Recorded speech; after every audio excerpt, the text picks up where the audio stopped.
नमस्कार साथियों, study map के ऑनलाइन प्लेटफॉर्म पर आप सभी का हार्दिक स्वागत है। और भाई अब शुरू हम करने जा रहे हैं आर्मी की बारी है भाई, है ना। अग्निवीर है की बात करते हैं अपन, तो टेस्ट चालू कर रहे हैं भाई, है ना। और हमारा टेस्ट है ना भाई, बिल्कुल एकदम कंटिन्यूस रहेगा, है ना। बीच में से नहीं है, बीच में रोक देंगे। और ये टेस्ट इतने शानदार होंगे कि आपकी तैयारी ऐसी हो जाएगी कि आपको कोई भी सिलेक्शन में नहीं रोक।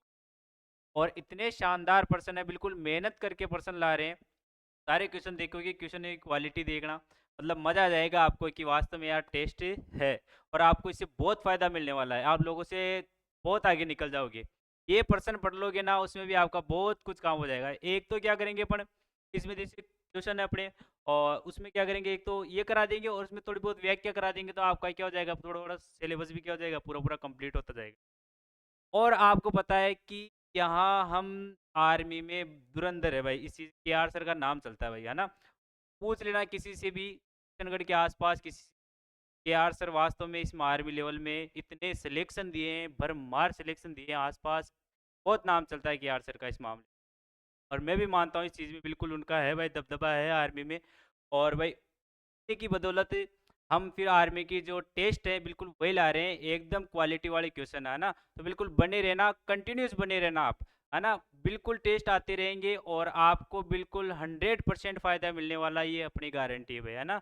तो बात करते हैं, देखो आर्मी टेस्ट 1 की बात करते हैं। आज टेस्ट पहला टेस्ट अपना, है ना। और इससे आपको क्वालिटी में कोई कॉम्प्रोमाइज़ नहीं होगा। मतलब आपको हर बार क्वालिटी के पर्सन मिलेंगे, ऐसे नहीं है कि आज ऐसे कल उठा के दे दिए, नहीं, बिल्कुल एकदम मजे वाले पर्सन होंगे आपको। एकदम वैसे के वैसे छपे हुए क्वेश्चन मिलेंगे आपको, ऐसे पर्सन है बिल्कुल।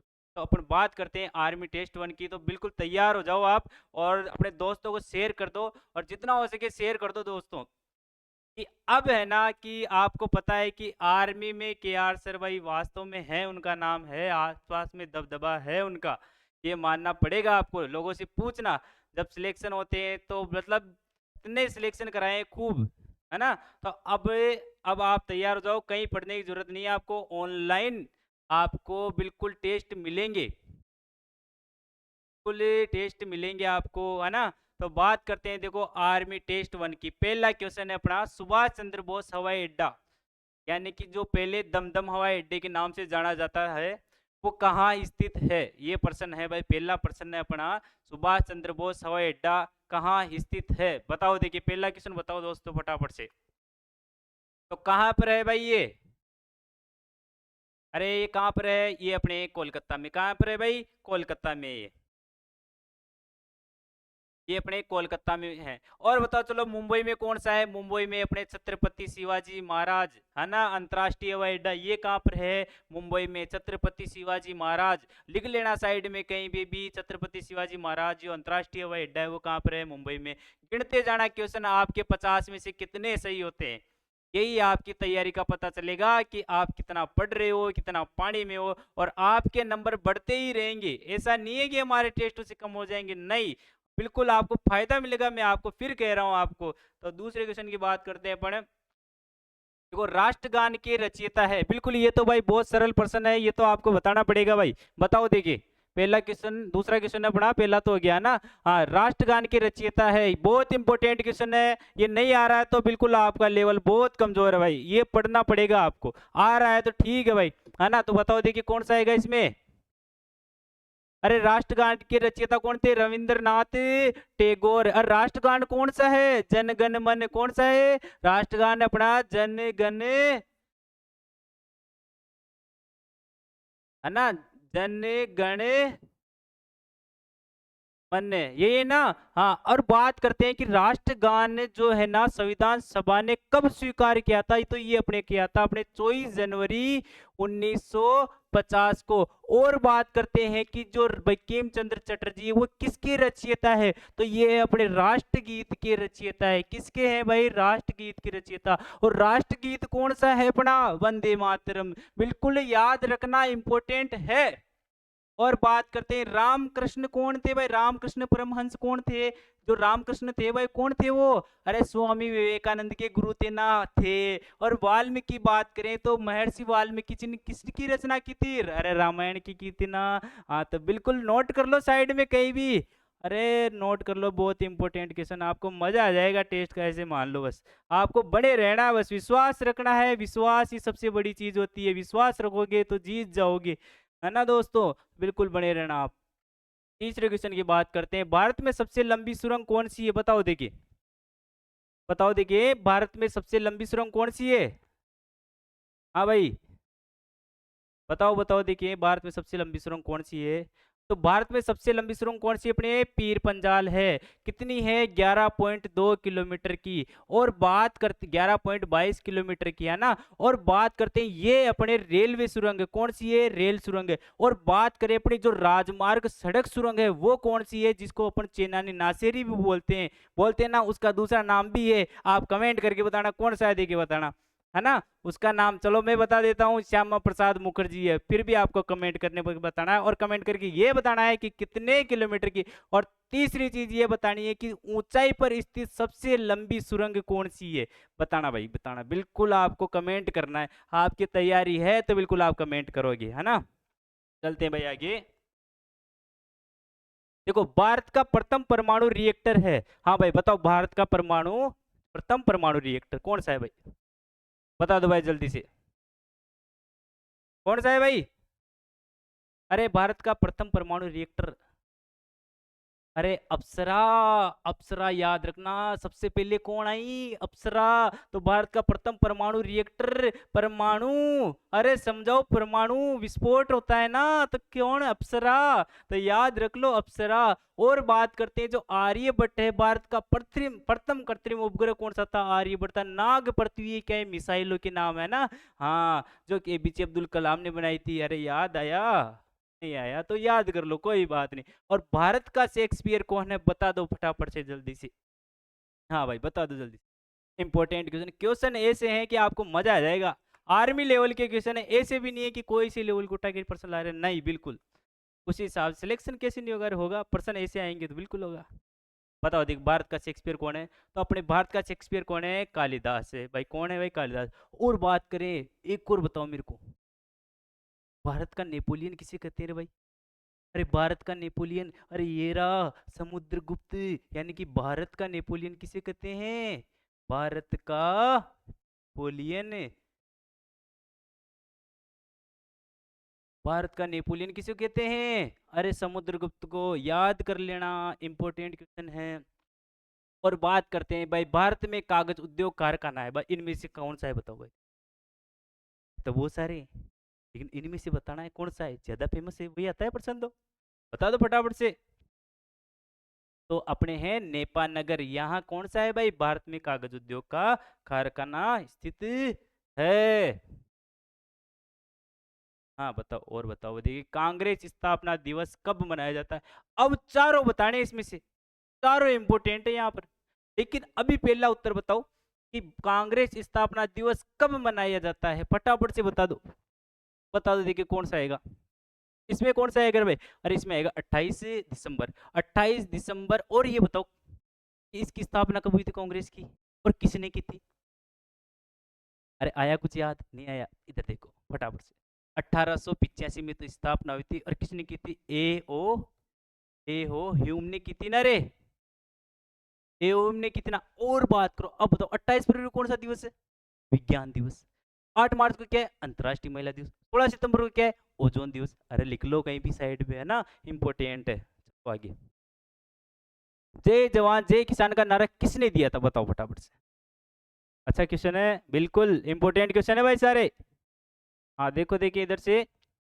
और बिल्कुल आपकी संख्या जुड़ जाएगी जब लगेगा कि हमें कि यार वास्तव में बच्चे रुचि ले रहे हैं, स्टूडेंट रुचि ले रहे हैं, तो हम बिल्कुल लाइव टेस्ट लाएंगे आपके लिए।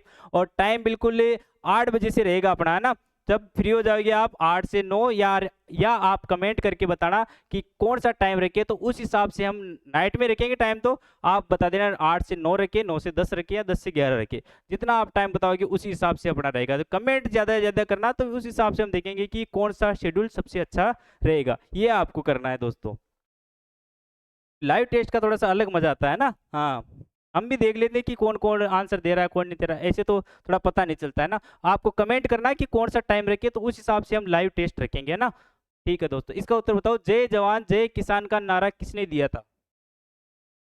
तो अपने ये लाल बहादुर शास्त्री जी थे, इन्होंने दिया था जय किसान जय जय जवान का नारा, है ना, जय जवान जय किसान का नारा। अब इसमें एक और चीज बताता हूँ आपको, जय जवान जय किसान जय विज्ञान का नारा किसने दिया था बता दो, अगर आपको आ गया तो वास्तव में पढ़ाई कर रहे हो आप, मजा आ जाएगा। जिसको आया वो कमेंट करके बताना। हाँ, तो जय किसान जय जवान जय किसान और जय विज्ञान का नारा दिया था अपने अटल बिहारी वाजपेयी ने, समझ गए। हाँ, तो ध्यान रखना भाई, चलो आगे। कंबोडिया का शोक कौन सी नदी है, हाँ बताओ दी, कंबोडिया का शोक। हाँ, अब इसमें से भी दो तीन और बचाऊंगा अच्छी चीज। मैं क्या कह रहा हूँ, 1% नहीं 3-4% करूंगा, 1% में पर्सन जाएगा कहाँ से बाहर, जाएगा, मजा आएगा आपको कुल मिला के। हाँ, तो अपनी ये मेकोंग नदी, इनको क्या बोलते हैं, कंबोडिया का शोक कहते हैं। और बात करते हैं अपन, देखो कोसी, बिहार का शोक, बिहार का शोक किसको बोलते हैं, कोसी नदी को। और इसको क्या बोलते हैं, अरे पश्चिम बंगाल का शोक, कौन सी को, दामोदर नदी को। अरे आया समझ में, तो चलो नेक्स्ट क्वेश्चन। विश्व में सबसे ऊंचा पठार बता दो फटाफट से, बताओ भाई बताओ। हाँ बताओ। हाँ, अब देखो इसमें कंफ्यूजन नहीं होना, यहाँ पठार पूछा है, पर्वत नहीं पूछा है, चोटी नहीं पूछी, क्या पूछा है रे, पठार पूछा है। अब पठार में आप कंफ्यूजन हो, कंफ्यूजन तो होना ही नहीं है, हमारी क्लास में थोड़ी कंफ्यूजन होंगे, हम कंफ्यूजन नहीं होने देंगे, आपको डाउट पहले क्लियर करवा देंगे। अब बात करते हैं तो भाई ये कौन सा है, पामीर का पठार। इसको और कौन सा नाम कहते हैं, इसको तिब्बत का पठार कहते हैं। ये कहाँ पर है, तिब्बत में। तिब्बत कहाँ है, चीन में, तो ध्यान रख लेना। और बात करें कि सबसे ऊंची चोटी यानी सबसे ऊंचा पर्वत, तो माउंट एवरेस्ट 8,848 किलोमीटर आया, 8,848 मीटर, है ना। हाँ, तो चलो भाई आगे। प्रथम एशियाई खेलों का आयोजन कहाँ हुआ था, हाँ भाई बताओ, प्रथम एशियाई खेलों का आयोजन कहाँ हुआ था भाई, बता दो फटाफट से। प्रथम एशियाई खेलों का आयोजन कहाँ हुआ, तो ये हुआ था नई दिल्ली में। कब हुआ था, 1951, ये भी याद रख लो, एक के साथ एक और याद रख लो। चलो आगे। संयुक्त राष्ट्र संघ का मुख्यालय कहाँ है, तो संयुक्त राष्ट्र संघ का मुख्यालय कहाँ पर है, न्यूयॉर्क में है, कहाँ पर है, न्यूयॉर्क में। और एक और चीज पूछूं आपको, अंतर्राष्ट्रीय न्यायालय इसका मुख्यालय कहाँ पर है, तो ये है अपने द हेग में, कहाँ पर है, द हेग। और ये कहाँ पर है, न्यूयॉर्क में। तो इसे थोड़ा सा ध्यान रखना, सॉरी ये नीदरलैंड में है ना। हाँ, ये नीदरलैंड में है। चलो आगे नेक्स्ट क्वेश्चन। कि कपूरथला क्यों प्रसिद्ध है भाई, बता दो फटाफट से। तो ये रेल के डिब्बे बनाते हैं ना रे यहाँ पर, अरे आया यार, तो रेल के डिब्बों के लिए प्रसिद्ध है। चलो आगे। केसर ए हिंद की उपाधि किसे मिली थी, अच्छा इसमें तो भाई थोड़ा सा लग रहा है मेरे को, तो केसर ए हिंद की उपाधि अपने महात्मा गांधी को मिली थी ना। हाँ, तो ध्यान रखना इसको, महात्मा गांधी इसमें नहीं है भाई, है ना। चलो आगे। विद्युत बल्ब का आविष्कार किसने किया था, बताओ फटाफट से, विद्युत बल्ब का आविष्कार किसने किया, हाँ बताओ भाई। अरे इसने किया था ना, एडिसन ने। हाँ, तो लगा दो टिक, हो गया अपना। और जेम्स वाट ने क्या किया था, बाप के इंजन का आविष्कार, आया याद। हाँ, अब देखो ये और शानदार क्वेश्चन है, सही सम्मिलित नहीं है। ऐसे प्रश्न में क्या होता है कि 3 प्रश्न आएंगे तो 1 प्रश्न को गलत करेंगे अपन, तो 3 तो पता होना चाहिए कि तीनों सही है या नहीं है। जब तीनों पता चलेगा तब एक बता, थोड़े से टफ होते हैं प्रश्न, लेकिन अच्छे भी प्रश्न होते हैं। हाँ, तो बताओ फटाफट से। देखो गुरुत्वाकर्षण का नियम दिया न्यूटन ने, सही बात है बिल्कुल, तीनों नियम दिए थे। हाँ, तो और बात करते हैं दाब का नियम किसने दिया था, पास्कल ने दिया, सही है पास्कल, है ना। और दाब की इकाई बोलते हैं ना पास्कल, हाँ तो सही है। ग्रह की गति का नियम केपलर ने दिए थे, सही बात है भाई। विद्युत प्रतिरोध ये फ्लेमिंग ने थोड़ी दिया था, नहीं ये, अरे विद्युत प्रतिरोध का मात्रक क्या होता है, ओम होता है ना।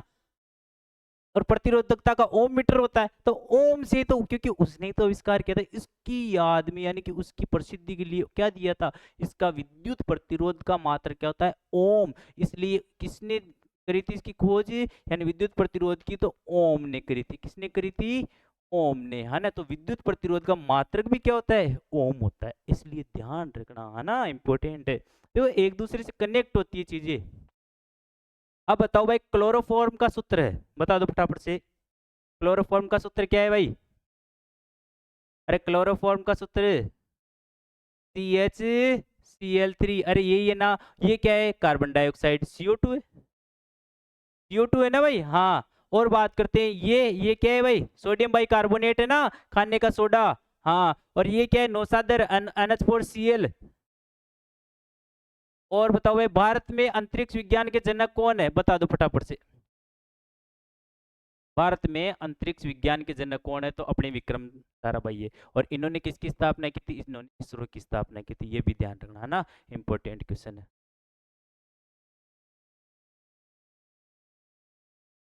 हाँ भाई, ये हो गया ना। हाँ, विक्रम साराभाई हो गया। चलो आगे चलते हैं। कैलोरी किसका मात्रक है, तो कैलोरी क्या है भाई, वैसे तो ऊर्जा का मात्रक है, तो यहाँ उष्मा, उष्मा भी क्या है, एक ऊर्जा है। ताप का मात्रक क्या होता है, केल्विन होता है। और ये दाब, देखो दाब की इकाई क्या होती है, पास्कल होती है ना। आवेश, आवेश का मात्रक क्या होता है, कूलाम्ब होता है। यार याद कर लो, और क्या फटाफट से। बीस, ये क्या है, सॉरी, बर्फ का गलनांक कितना होता है, बर्फ का गलनांक बता दो भाई कितना होता है। मेल्टिंग पॉइंट क्या होता है बर्फ का, बताओ देखिए, ये कितना होता है, 0 डिग्री सेल्सियस। और पानी का क्वथनांक पूछे तो 100 डिग्री सेल्सियस, ध्यान रखना थोड़ा सा ना। वन्य जीव संरक्षण अधिनियम कब पारित किया गया था, तो ये अपने 1972 में किया गया था ना रे। हाँ, तो ये तो इम्पोर्टेंट है, याद कर लो फटाफट से। एपीकल्चर एक विज्ञान की शाखा है जो उत्पादन से संबंधित है। हाँ, एपीकल्चर, एपीकल्चर किसको बोलते हैं भाई साइंस की भाषा में, अरे मधुमक्खियों का पालन करते हैं ना, उसको एपीकल्चर बोलते हैं। और सेरीकल्चर, आप कमेंट करके बता देना सेरीकल्चर किसको बोलते हैं। हाँ, तो ये अपने शहद है, जो शहद, मधुमक्खी का पालन करेंगे तो क्या मिलेगा रे, शहद मिलेगा। हाँ, तो शहद एपीकल्चर एक विज्ञान की शाखा है बस। और रेशम, रेशम अभी बताया था मैंने आपको, सेरीकल्चर थोड़ा सा ध्यान रख लेना। चलो, कौन सी धातु मुक्त अवस्था में मिलती है, हाँ भाई कौन सी धातु इसमें जो मुक्त अवस्था में मिलती है, आपको बताओ। अरे तो सोडियम तो वैसे विस्फोटक धातु है ना। हाँ, तो कौन सा है भाई, सोना है, सोना है, चांदी है, प्लेटिनम है, ये सब क्या है, मुक्त अवस्था में मिलती है, यानी कि इन पर जंग या क्या होती है, कम लगती है, नहीं लगती है, नहीं के बराबर है। चलो आगे। वाटर गिलास किसका नाम है, वाटर गिलास, अच्छा हाँ, वाटर गिलास का सूत्र बता दो रे। सूत्र नहीं है तो आपको हिंदी में दे रखा है, अगर सूत्र पता है तो हिंदी में पकड़ लोगे, और हिंदी का याद है तो सूत्र बना लोगे। अब दोनों में से एक तो पता होना चाहिए ना।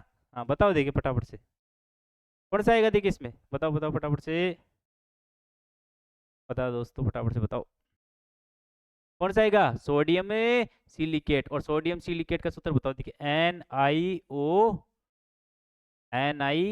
सॉरी, Na2SiO2, सोडियम सिलिकेट है ना भाई। चलो भाई आगे।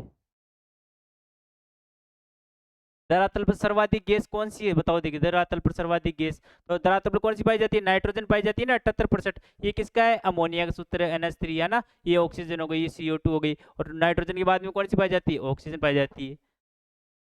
चलो आगे। डिप्थीरिया रोग से प्रभावित होता है, तो डिप्थीरिया रोग से क्या प्रभावित है भाई, गला प्रभावित होता है। चलो आगे। और बात करते हैं, रेबीज के टीके की खोज किसने की थी, बताओ देखिए। रेबीज के टीके की खोज किसने की थी, तो रेबीज के टीके की खोज किसने की थी, बताओ देखिए भाई। अरे लुईस पास्चर ने की थी ना। और एडवर्ड जेनर ने किसकी खोज की थी, चेचक के टीके की खोज। चलो चलो भाई आगे। हाँ भाई, सागरीय खरपतवार किसका मुख्य स्रोत है, अच्छा क्वेश्चन भाई, सागरीय खरपतवार किसका स्रोत है, तो ये किसका स्रोत है, आयोडीन का स्रोत है ना भाई। चलो भाई आगे। मनुष्य में मांसपेशियों की संख्या होती है, बताओ भाई कमेंट करके फटाफट से, इजी क्वेश्चन है। हाँ, हड्डियों की तो पता ही है तुम्हारे को, लेकिन इसकी बताओ मांसपेशियों की तो कितनी है भाई, 639। चलो आगे। हाँ, सबसे लंबी कोशिका है, बताओ देख, सबसे लंबी कोशिका, सबसे लंबी कोशिका, कोशिका बतानी, सबसे लंबी हड्डी नहीं बतानी। अरे सबसे लंबी हड्डी तो बता दोगे तुम, फीमर बता दोगे, सबको पता है, सबसे छोटी कान की स्टेपी से 200 हड्डियां होती, सारी बता दोगे तुम, है ना।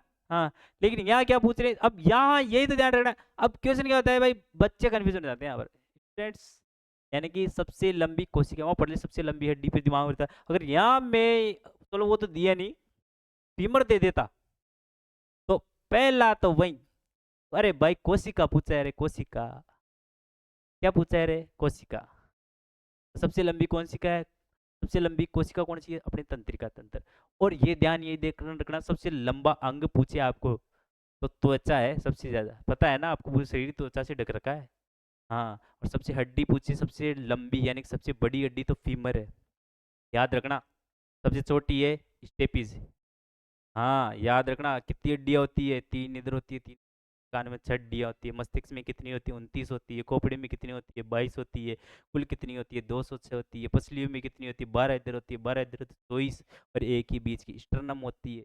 अरे याद रख लेना, रेडियस, अल्नाफ, है ना, फ्लेंजिस, सब याद करा देंगे, ह्यूमर वगैरह, लेकिन आपको वही याद कराएंगे जो आपकी जो आवश्यकता है, सारी नहीं। जैसे टीबी आबी अभी वो आपके जितनी इंपॉर्टेंट चीजें ना वो कराएंगे, और पर्सन मिलेंगे आपको, आपको खुद को पता चलेगा यार कि हाँ ये हमारी पर्सन है यार, लेवल के पर्सन है।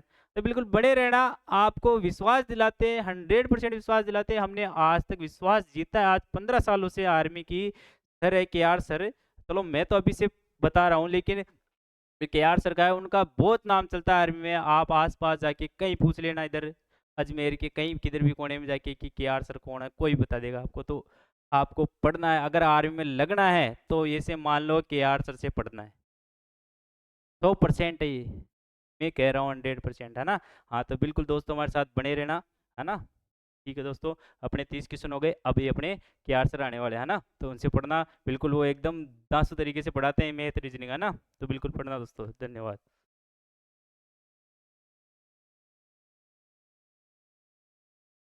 चलिए दोस्तों के यहाँ पर 31 नंबर प्रश्न है जो आपन के जोड़ बाकी का है, और जो आपके आर्मी की भर्ती हो, टीए की भर्ती हो, उसमें गणित के जोड़ बाकी के 3-4 सवाल आते हैं।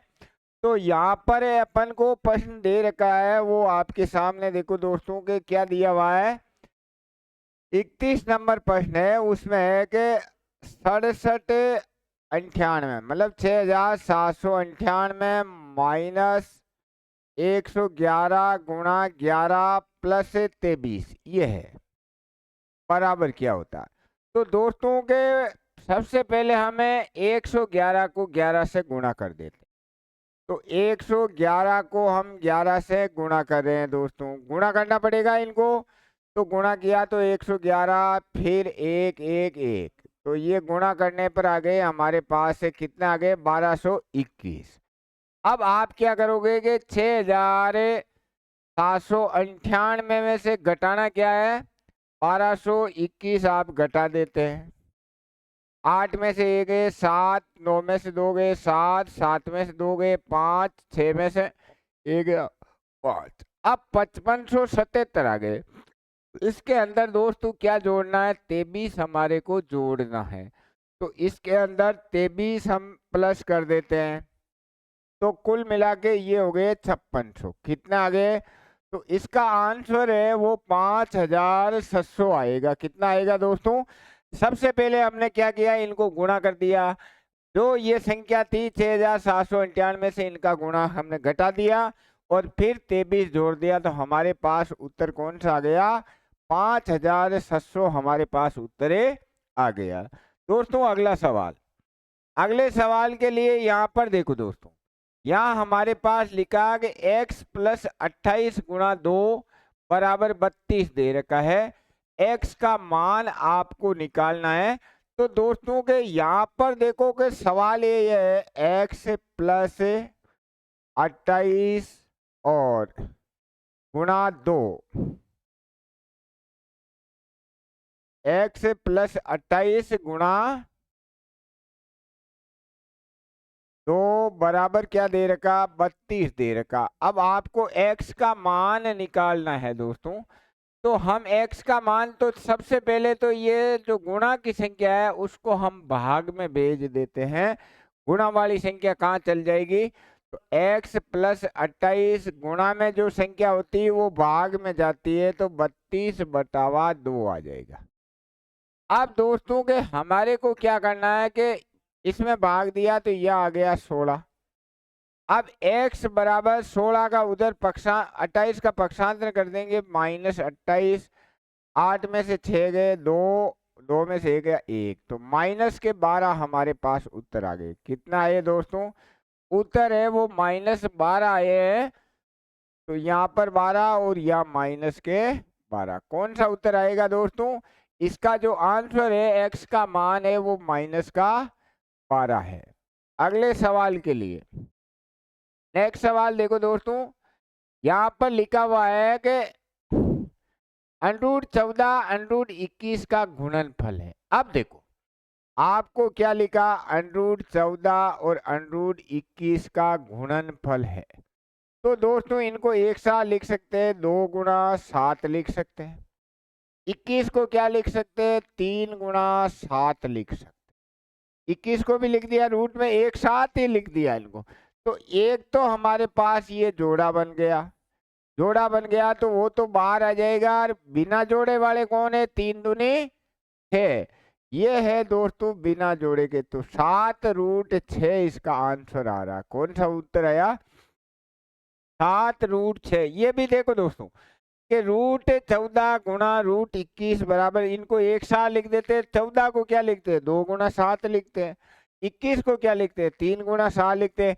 अब एक तो हमारे पास जोड़ा बन गया, तो जोड़ा बनता उसको वर्गमूल के बाहर लेके चले जाते हैं, बाकी संख्या है वो वर्गमूल के अंदर आ गई।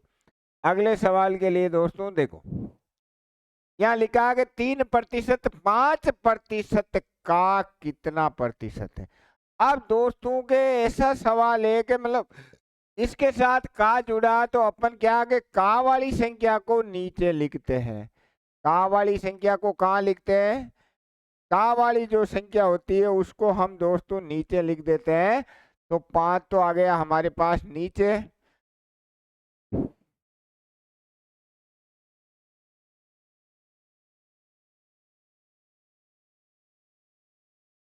5 नीचे आ जाएगा,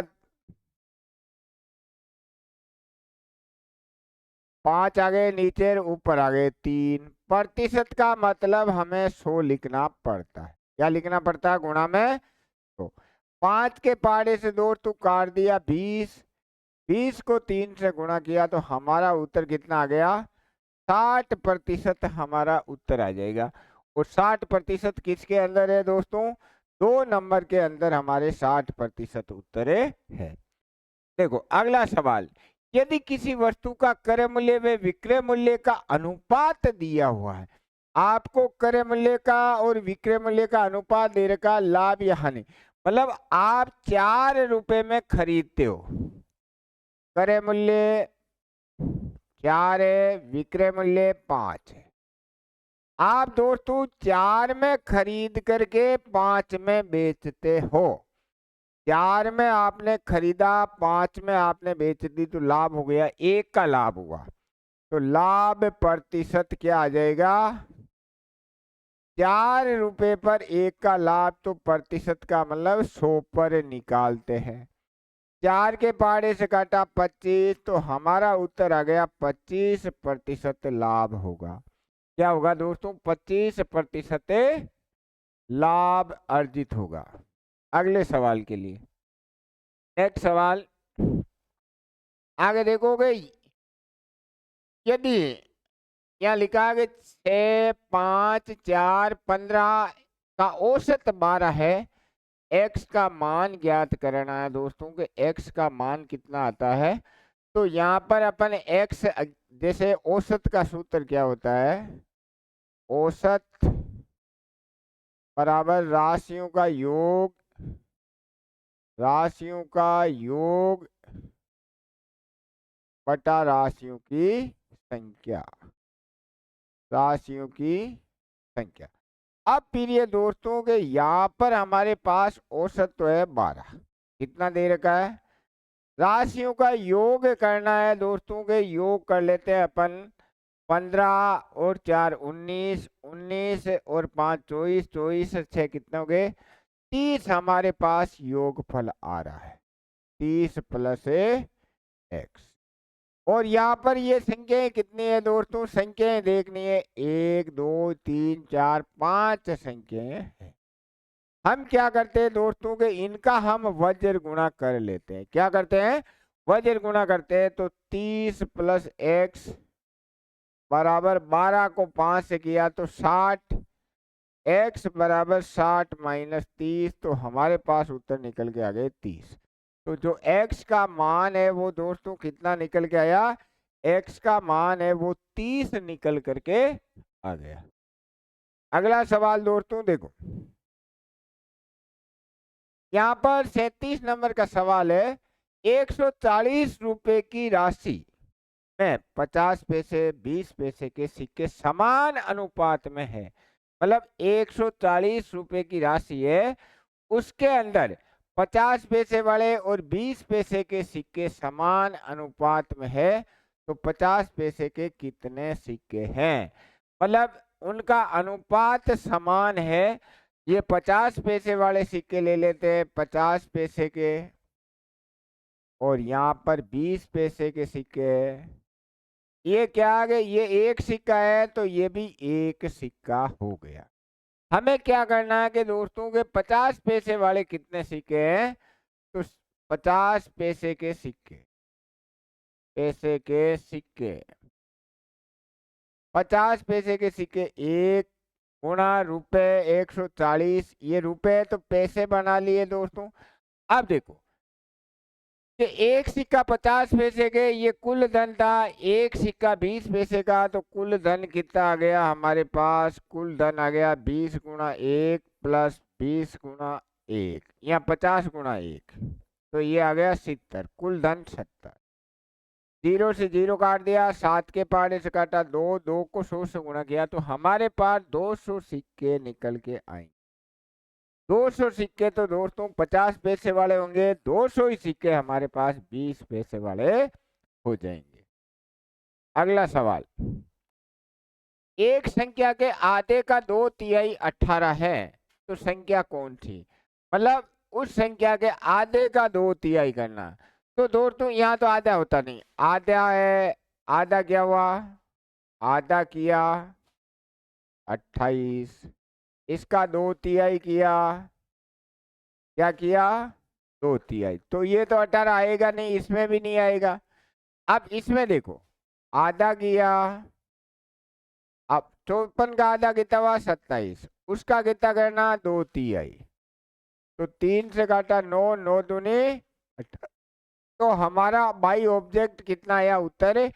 किस संख्या का आधे का 2/3 18 है? तो हमारे वो 54 है, उसके आधे का 2/3 है वो 18। या अपन ऐसे भी कर सकते हैं दोस्तों, x के आधे का 2/3 बराबर 18, इससे काटा 9 बार, 9 3 27, 27 दूना 54, ऐसे भी अपन निकाल सकते हैं। अगले सवाल के लिए आगे देखो दोस्तों के 120 मीटर लंबी ट्रेन है, जो 160 मीटर लंबी ट्रेन है, 160 मीटर लंबे पुल को 16 सेकंड में पार करती। ट्रेन की 4 किलोमीटर घंटे में बताइए। तो दोस्तों के यहाँ पर देखो, चाल बराबर कुल दूरी बटा कुल समय, कुल दूरी बटा कुल समय। अब हमारे पास कुल दूरी 160 प्लस 160 बटावा 16, तो 320 बटा 16, तो ये आ गया 20 मीटर प्रति सेकंड। ये तो 20 मीटर प्रति सेकंड बड़ी बनानी है, जब बड़ा बनाया जाता है तो 18 बटा 5 से गुणा कर देते हैं, तो 20 गुणा 18 बटा 5, 5 के पारे से काटा, तो ये आ गया हमारे पास 72 किलोमीटर प्रति घंटा। कितना आया दोस्तों? 72 किलोमीटर प्रति घंटा हमारा उत्तर निकल के आया। कितना आया उत्तर? 72 किलोमीटर प्रति घंटा। अगला सवाल है कि 4 दर्जन पेनों की कीमत 144 रुपए है, मतलब 4 दर्जन पेनों की कीमत कितनी है? 144 रुपए। 29 पेनों की कीमत निकाल। तो दोस्तों या तो पेन आ गए 4 दर्जन का मतलब 48 है, या रुपए आ गए 144, फिर पेन लेने 29 रुपए ले लो x। अब आपको दोस्तों के यहाँ पर क्या करना है कि हमारे को देखो 4 दर्जन का मतलब है 1 दर्जन में 12 होते हैं, तो 4 दर्जन में कितने हो गए? 48। तो यहाँ से लाइन बराबर लाइन, 48 के पारे से हम काट देते हैं, 48 के पारे से 3 बार कटेगा, तो यहाँ 1 आ गया, x बराबर 29 गुणा 3, तो ये आ गए 87 रुपए। कितना आएंगे दोस्तों? 29 पेनों की कीमत है वो 87 रुपए निकल करके आएगी। अगला सवाल देखो दोस्तों, 12 पुरुष और 18 महिलाएं खेत को 15 दिन में तैयार कर सकते हैं। मतलब 12 पुरुष और 18 महिलाएं खेत को 15 दिन में तैयार कर सकते हैं। तो ये तो दे रखा 12 पुरुष प्लस 18 महिला और खेत कितने दिन में, 15 दिन, मतलब 1/15। अब पूछने वाले ने क्या पूछा है कि 8 तो पुरुष लेने, 12 महिलाएं लेनी। पुरुष कितने लेने, पूछा क्या हमारे से, पूछा, बहुत ही अच्छा सवाल है। 8 पुरुष है और 12 महिला है, ये हमारे से पूछ। तो दोस्तों के यहाँ पर देखोगे 18 और 12 30 आदमी है, मतलब 30 सदस्य 15 दिन में कर सकते हैं। तो अपन क्या करेंगे इसको, 30 आदमी 15 दिन में एक काम करते हैं, तो 20 आदमी कितने दिन में वो काम करेंगे। क्योंकि 20 का पूछ रहा है, हमारे को 30 का दे रखा, तो हम सरल कर लेते हैं, 0 से 0 काट दिया और यहाँ हो गया 45/2, 45/2। तो ये आ गया हमारे पास 22.5 दिनों में काम हो सकता है। कितने दिनों में होगा दोस्तों, 22.5 दिन में। इसका उत्तर दिया हुआ नहीं है, तो हम क्या लिखेंगे, 22.5 दिन। यहाँ पर सरल कर लेते हैं, 22.5 दिन। इसका उत्तर है वो दोस्तों 22.5 दिन आएगा। क्योंकि अपन को वैसे देखो कि अब पहले आदमी ज्यादा थे, कि भाई 18 और 12 30 आदमी थे।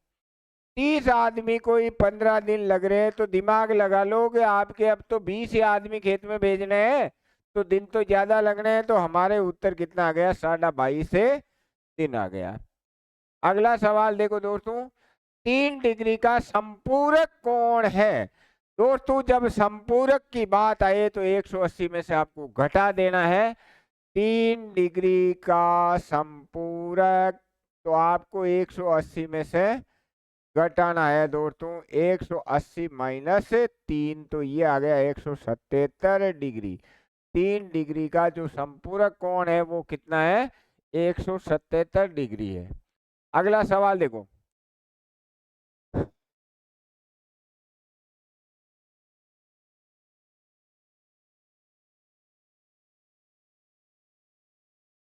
यदि किसी कूट भाषा में SPARK को TQBSL लिखा जाता है, तो फीमेल का कूट क्या है।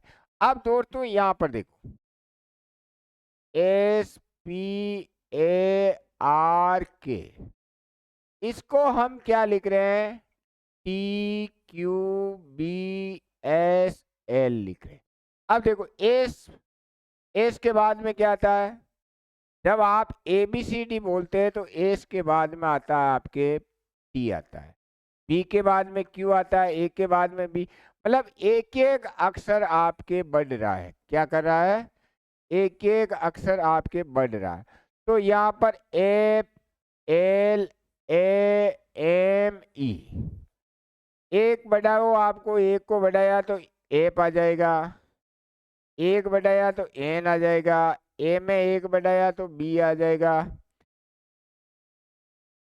एक बढ़ाया एम आ गया और यह जी आ जाएगी। GMBNF, GMBNF कौन सा आ गया दोस्तों, आपको एक एक अक्षर आगे बढ़ाना है।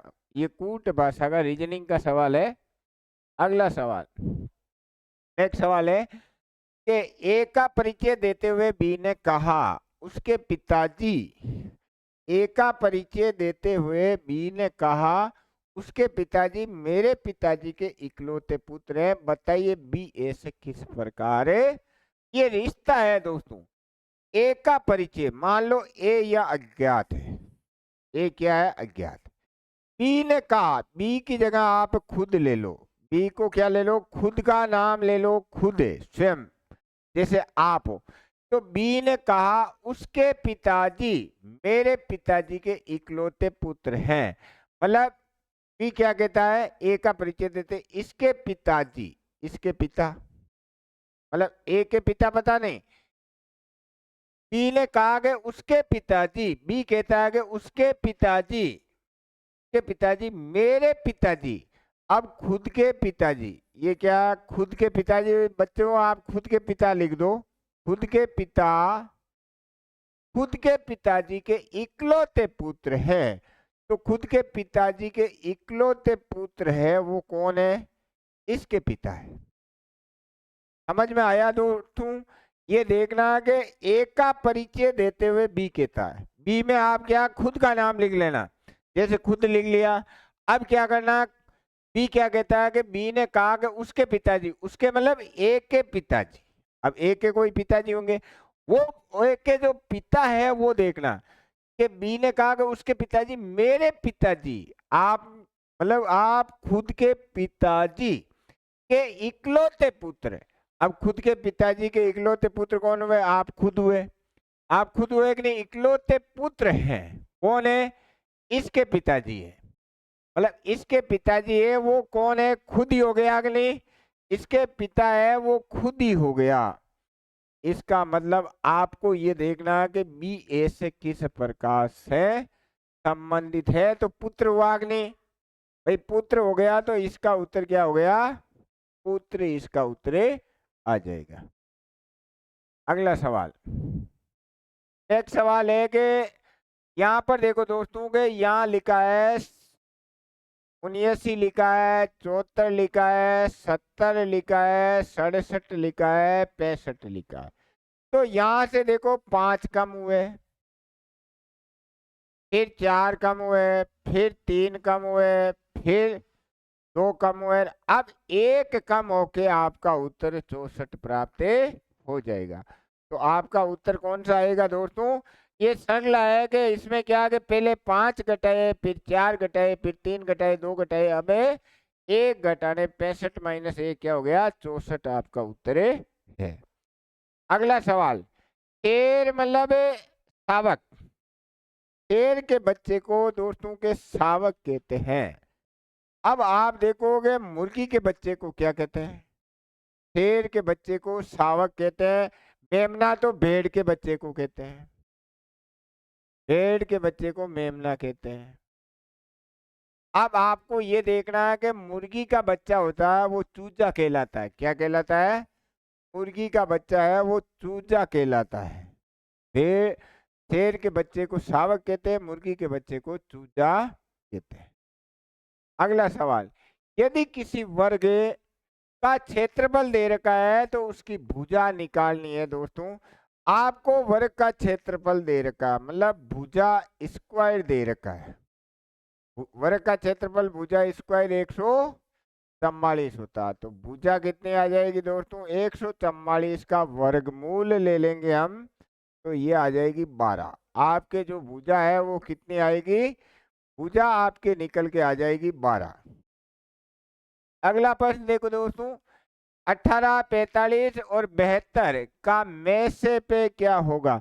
में से पे का मतलब है कि आपको सबसे बड़ी संख्या, जैसे 22 के पहाड़े में 18 नहीं आते, 25 के पहाड़े में 18 नहीं आते, 11 के पहाड़े में 18 नहीं आते, 9 के पहाड़े में 18 आते, 9 में 45, 9 में आपका उत्तर है वो कौन सा आ जाएगा दोस्तों, तो आपका इसमें जब महसेप HCF लेने के लिए क्या करते हैं, सबसे बड़ी संख्या का, जैसे 22 के पहाड़े में ये नहीं आते ना, और 25 के पहाड़े में नहीं आते, 11 के में नहीं आते, 9 के पहाड़े में 18 भी आता, 45 भी आता और 72 भी आता, तो आपका जो में से है वो कितना हुआ, 9 आपका उत्तर हो जाएगा।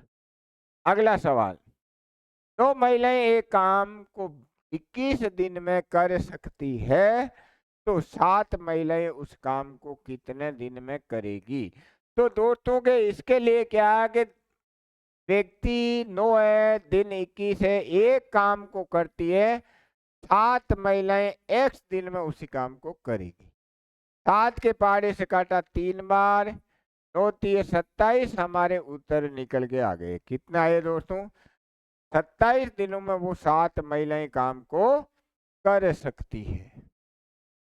अगला सवाल, एक रेलगाड़ी 40 किलोमीटर प्रति घंटे की चाल से चलती है, 18 सेकंड में कितनी दूरी तय करती है। तो दोस्तों के यहाँ पर देखोगे ये तो सेकंड दे दिया और ये क्या आगे दूरी के लिए पहले तो गुणा करते हैं। दूरी होती है चाल, जब भी दूरी निकालते हैं दो चीज को गुणा करना है। चाल गुणा समय, चाल है 40, छोटा बना लेते हैं 5/18, समय 18। तो ये आ गया 200 मीटर। कितनी आई दोस्तों? 200 मीटर आपके उत्तर निकल के आ जाएगा।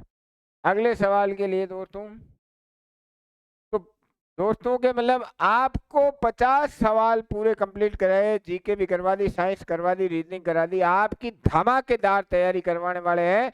आप आर्मी अग्निवीर का दे रहे हो, टीए का दे रहे हो, इन एग्जामों के लिए आपका जो ये मैं टेस्ट सीरीज निकाल रहा हूं ये रोजाना आपको मिलने वाली है। आप हमारे चैनल को लाइक और सब्सक्राइब कीजिए। जय भारत, जय हिंद।